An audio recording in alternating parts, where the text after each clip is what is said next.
Hi, I'm Curious Cass, and this is Curiosity Junkie. Today's guest is psychotherapist Tracy Brady, who joins me for a conversation about peace. Hi, Tracy Brady. Welcome back to the podcast. So happy to have you back on. And the topic for today is peace. How do you feel about that? Oh, that sounds awesome. I'm honored to be with you anytime. Thank you. Yeah, I'd love to talk about peace. Do you have a definition or something you're working with right now, or? I do. When I was thinking about peace, I was like, what is the actual definition? So I looked it up, and it's twofold. The first part is freedom from disturbance, tranquility. And then the second part is a state or period in which there is no war or a war has ended. And when I read that, it kind of made me think of internal. Like I always go, I don't know why, but I always come back to me and I think about the internal war that kind of goes on with the things we say to ourselves. And I was dying to ask you, do you think as humans, we are in some state of war with ourselves on a daily basis? When you're talking about that, when you read that definition, I got this image of the chaos has settled. The dust has settled. That's how we know peace is when the war is over. And so we don't know what peace is without some sort of chaos, right, or some sort of struggle. Right.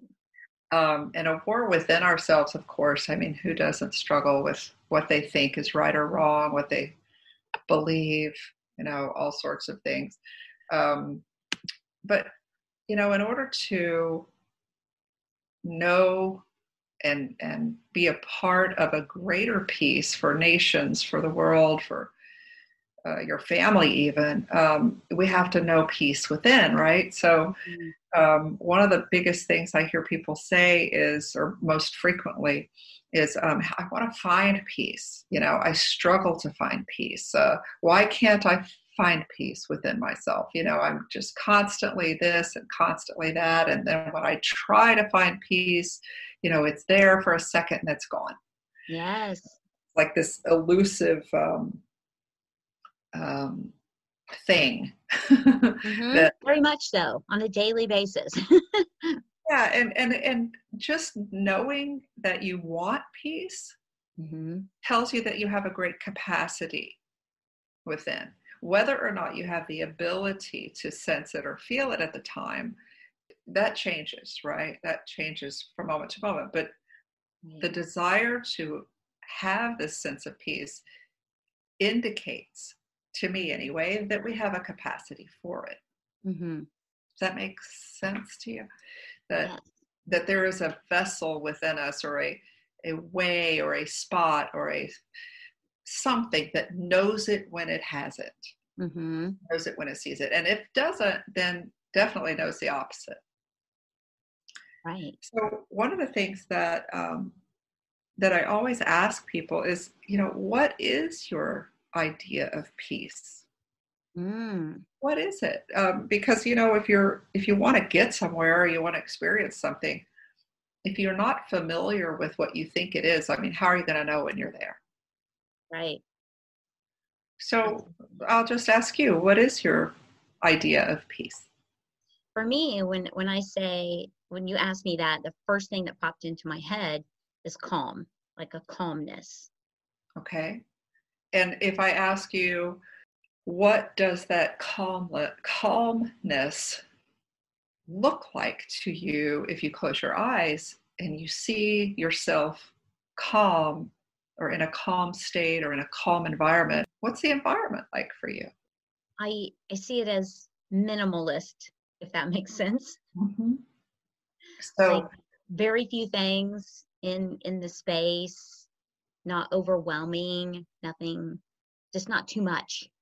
Right. And so that is an indication, and most people do have that idea. They're either on the beach with some calm, waves, or maybe they're in the forest listening to the trees. There's just very little stimuli. And if there's stimuli, it's very calming. Mm. So at least what it's like. Now, imagine trying to grab that. Imagine trying to search for that during your day when you've got 3 phone calls on hold and 12 emails you've got to answer, and you haven't gone to the store, and you need to feed the dog, and you've got an appointment you need, and then somebody knocks on the door, or you struggle with something in your head, and all of this is going down at the same time. Imagine trying to find peace. Yeah, that doesn't even seem possible. Like, Exactly. I can't even imagine that. Exactly. So the first thing I would like to say is, I don't think you can actively grab a hold of something. Kind of like forgiveness or love or peace. I don't think we can actively grapple for it or do all the right things to create it. Rather, I believe that we can do a lot of things to prepare the soil, so to speak, for peace to dwell. So I love if that. there are, That's a great visual for me. Didn't mean to interrupt you, but I love that. okay, good. So if you can imagine some of the things that might get in the way of your peace, you can set yourself up to have it occur more often. Some of the things that weigh us down, fear, hate, selfishness, resentment. These are all things that can block peace, right? Or at least get in the soil and make it not rich for the dwelling of that sensation of calm. So, I can't remember who the quote's from, but it's something about leaving life or escaping your problems or running from your problems does not a peaceful life provide. That's a great quote. So, if we want peace, I think we have to pay attention to what might be blocking us or what might be in the way. Clean out your junk. Are your hands open to receive this peace? Do you feel like, and these are some of the questions that people can ask themselves, do I feel like I deserve peace? If I'm avoiding peace for some reason, maybe I don't think that I can be effective if I'm peaceful. I have to have this chaos, or I have to think about solutions to all my problems all the damn time. If I have peace, then I'm lazy and I don't care. There's a lot of different beliefs that go along with why we aren't at peace more frequently or don't feel like it's a part of who we are. And the other thing that I think is so important is that if you want something, if you really, really want something, like you're starving for something, if you're starving for food, if you've been deprived of food for a week, it will become and must become your number one priority above everything. It must mean your life. And dedication and devotion to peace is no different, because there are always going to be things that draw us into the chaos, out of the calm, into the storm, away from the minimalist, away from the trees and the leaves and the peace and the just being that exists with peace. And there's always going to be things that draw us, but it doesn't have to call you away. But you know yourself. Everybody knows themselves. Yeah, I was going to go, lie down for a few minutes, or I was going to forgive somebody, or I was going to do whatever, and I decided against it because something else was more important. And so that's not to make us feel guilty about it. That's to make us realize that we have control. We're the ones who have control. But that doesn't also mean that it's going to always forever last, or, okay, last time I sat in the bathtub, I felt peace. Well, this time I sat in the bathtub and I didn't feel. Well, of course not, because it's not always going to be. To me, it's kind of like something that you, like I said, like you prepare the soil and then it occurs. It's not like you can grab for it. Every single time I do this, then peace occurs. No, I don't think that that's the way it works. Which is good to keep in mind.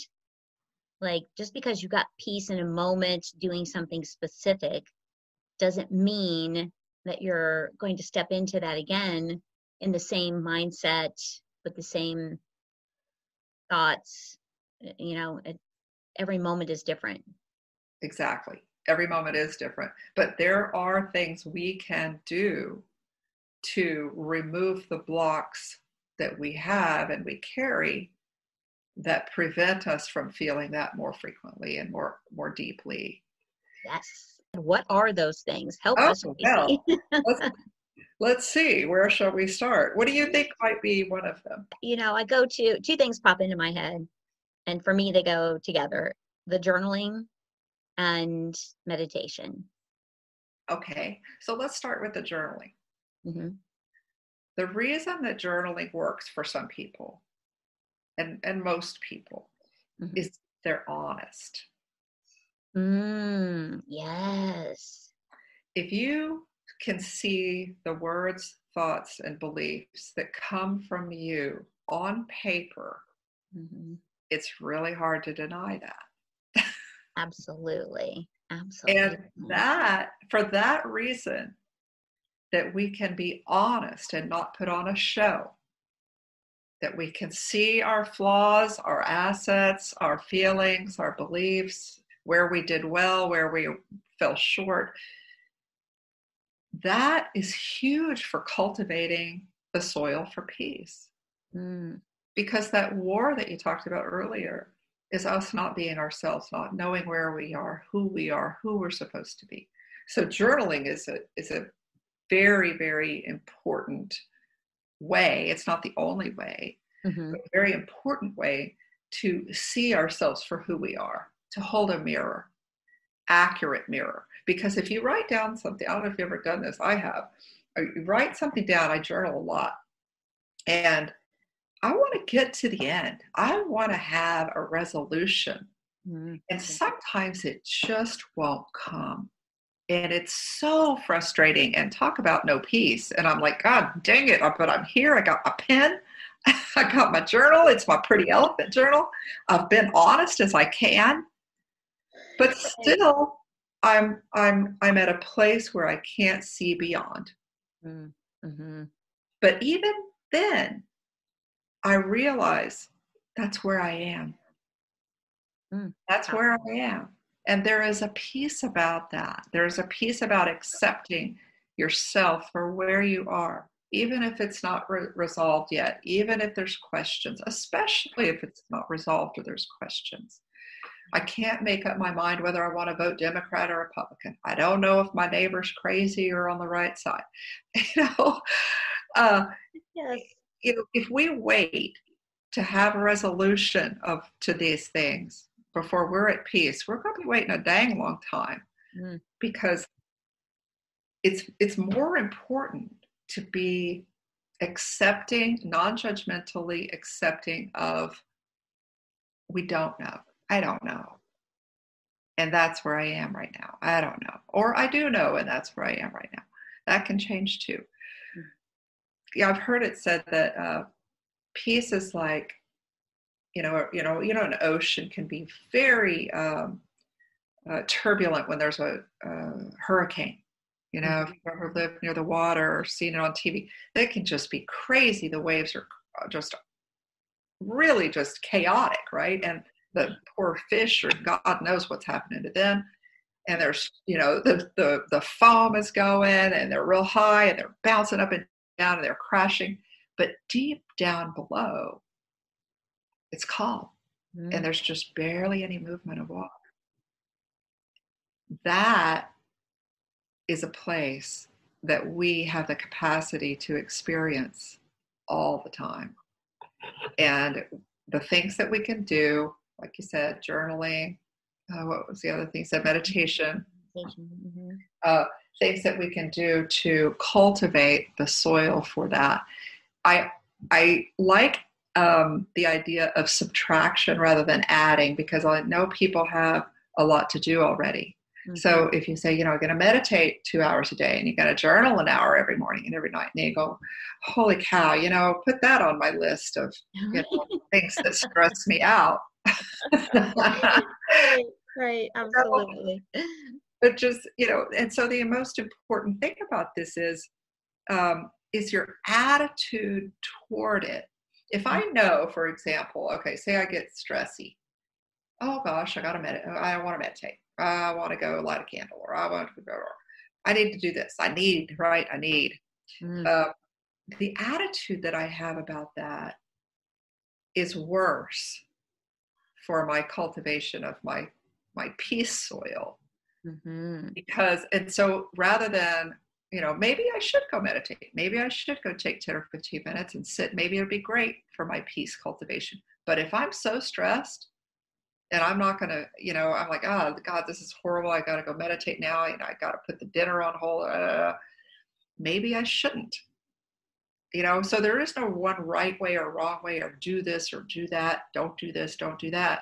It's the attitude that you have of loving tenderness and kindness, basically a non-warring attitude with yourself. What sort of attitude would I hold, or intention would I hold for someone, for say a 4-year-old who was struggling with a Barbie dress or something and got very frustrated? Mm-hmm. Would I say, oh my God, yes, this is horrible, just, let's fight and struggle to get it off or on or button it or whatever. No, we would have the attitude of, this is not the end of the world. Mm-hmm.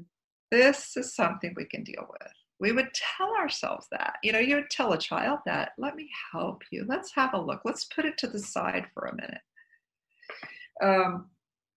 It's the stress, I feel, that we put on ourselves that really blocks our ability to accept a sense of peace. Mm-hmm. Absolutely. I can see that in myself. Mm-hmm. Yeah. What about like the times, and I just think of when I typically get filled with that, like, overwhelming, things are just, I don't want to say spiraling or spinning, is at work. It's like, it can be like crazy busy for about 15-20 minutes, and then it's gonna, like, everything's gonna settle and calm, but all things start to happen at once, and it does happen fairly often. And I'm always someone who, in moments like that, and I think it's my retail background, I go, okay, let's just hurry up and get through this. And I just push, and I find myself speeding up, and then little mistakes happen, and then that's the cyclical. Then I start like beating myself up, or, having those negative thoughts if I had just done this, where I go, if I could just take a second, even in those moments, just a couple of seconds, and take a breath and just know this is just going to be a short 20 minutes. Slow down. No one else is in a hurry. You're the only one in this moment thinking you've got to rush. But I'm just kind of coming to that, and I'm like, why don't I do that? That seems like a great idea. It's a natural response, right? It seems like it's a natural response. For some people, it may be natural to calm down when things speed up. I don't know anybody like that, but I'm sure okay. They exist. I'm sure some of the gurus and stuff have got that down pat. But one of the things that I thought of when you were describing that scenario is how would we see ourselves if things were amping up, if we calmed down? I would see myself as a loafer, as what is wrong with Tracy? She doesn't care that we've got 12 people in line right now. Look how slow she's moving. I would feel on something. Am I irresponsible? Right. So in some ways, these responses that we have to chaos, or what we perceive as chaos, or speeding up, or responsibility, or whatever you want to call it, in some ways our responses are to protect ourselves from what we don't want to feel. We don't want to be seen as, right? Yes. And then I go back to that idea that it has to come first. Do I want my peace and serenity more than anything in the world? Does everything in my life hinge on that, or does it not? And if it does, then regardless of how irresponsible we feel we look, we're going to put that first. Because we don't care what other people are going to say about us.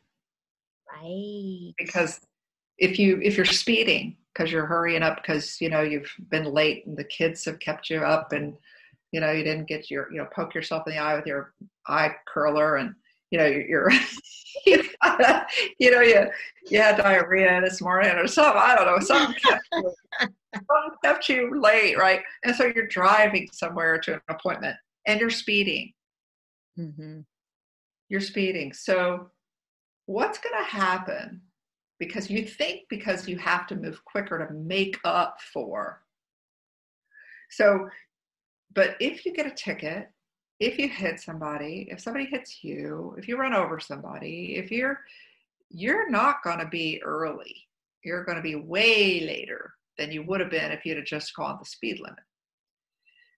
But that feeling inside of you've got to hurry, you've got to make it right, you've got to do something now or prevent something from happening now.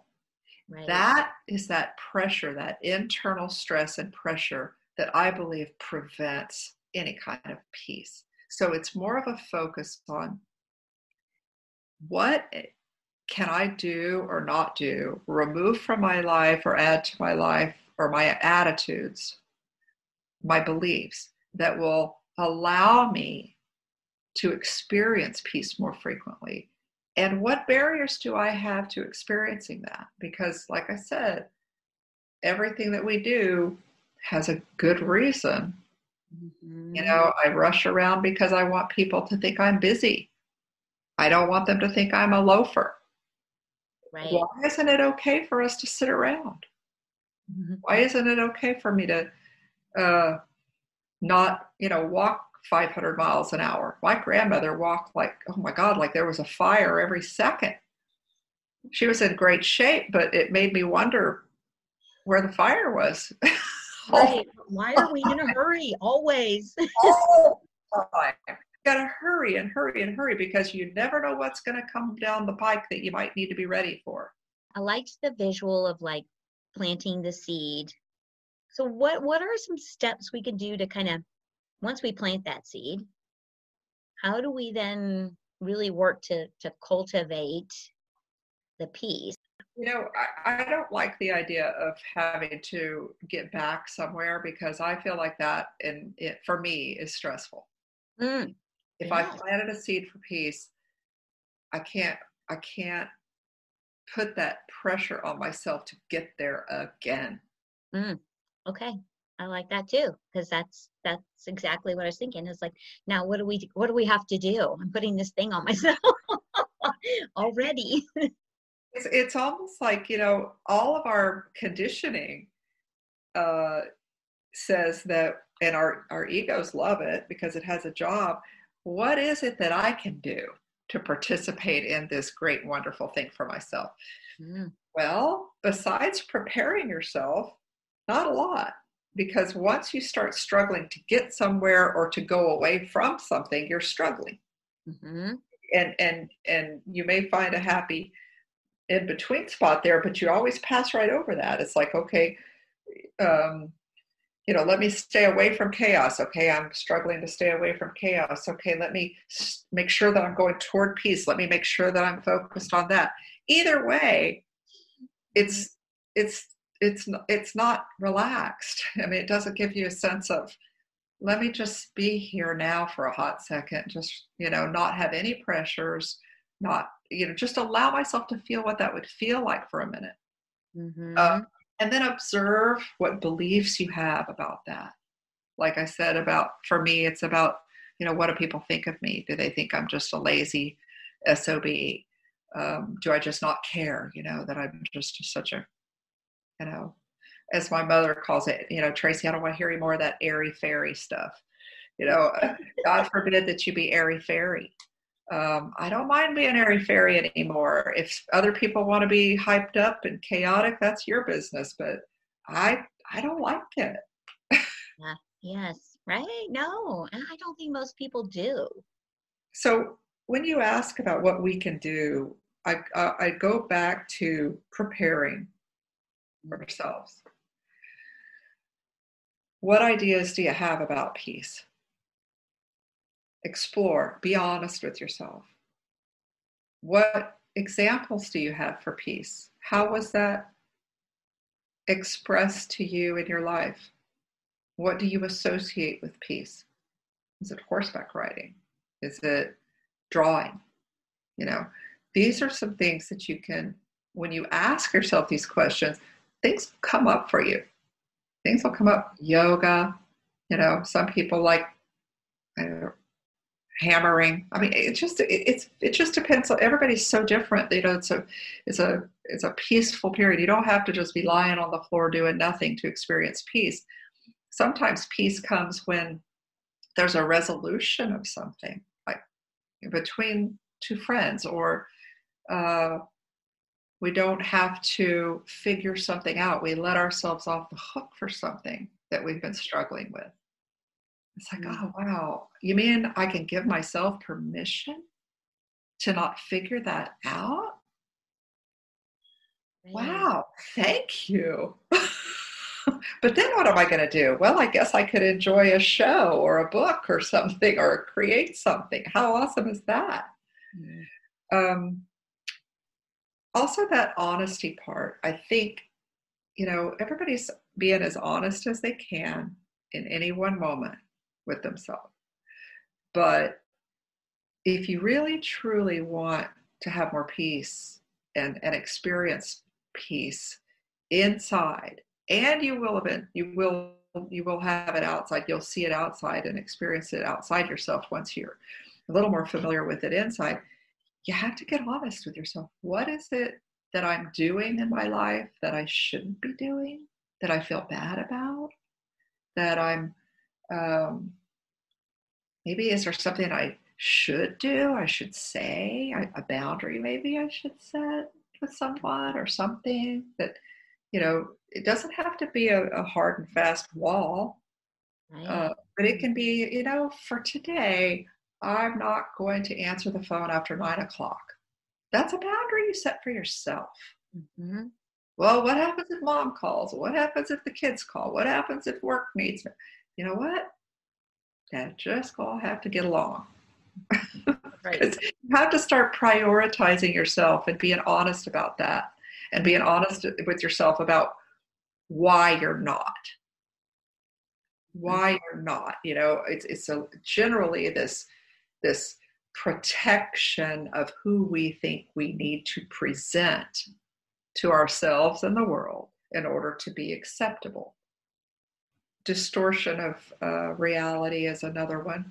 That goes right along with that honesty. Where am I just hoping to see something, or only seeing half, or and it doesn't mean I have to do anything about it, but am I keeping my blinders on about something that's stirring myself up underneath the water? Deep down inside, it's stirred. it's not a peaceful place. Or am I putting something on from the outside, or from myself? Am I putting some presuppositions? Like, am I presuming something? Am I jumping out into the future in fear so that I can feel like I can prepare for the worst? I mean, where's peace going to reside with that? It's tough. Yeah, no, that's not going to be peaceful. Yeah. Living in the future, which is unknown and unpredictable. Right. So it's not so much about finding peace to me, it's more about cultivating an environment where peace can reside. Good stuff, girl. I'm so glad you got to come on again today and that we could talk a little bit about peace and share our thoughts on what it means and maybe how to cultivate that. Thank you. I appreciate it. I can talk for hours, you know me. I know, which I love. I'm going to thank everybody out there for tuning in, listening, watching. Stay safe, stay curious, and I will see you all soon.